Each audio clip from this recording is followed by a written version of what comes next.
but all that supernatural stuff, and all that like direct activity with a people over time in Israel or in Jesus, like we just don't know about that stuff. But that seems like you lose a lot of the Christian faith if you let go of that almost like personal side of God. So I don't know.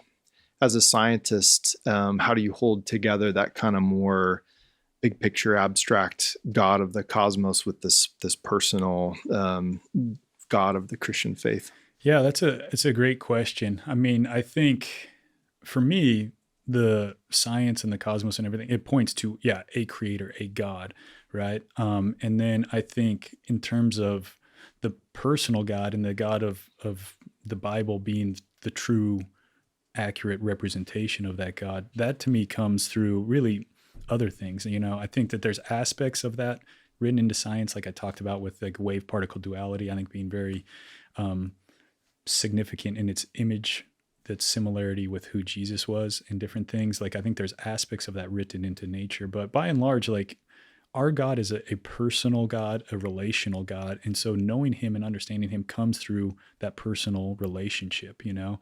As you talk about like these different scientists throughout time who have become increasingly outspoken about, you know, an atheistic worldview or agnostic worldview or whatever the case may be, like I think that those are people that even in a different time or as non-scientists would still have a hard time choosing God, choosing other over themselves. Like to me, so much of our faith is about choosing relationship with God over choosing what I want for me to do on my own all the time, sort Hmm. of, you know. I think that there's this choice of choosing the creator who wants a relationship with us and putting others above ourselves and all of these things. And people don't like that sometimes. I think that there's a hardening of our heart that we see. And like, I think science becomes like a cop out Hmm. and an excuse, but I think there's a condition of the heart that's the real challenge Hmm. behind it.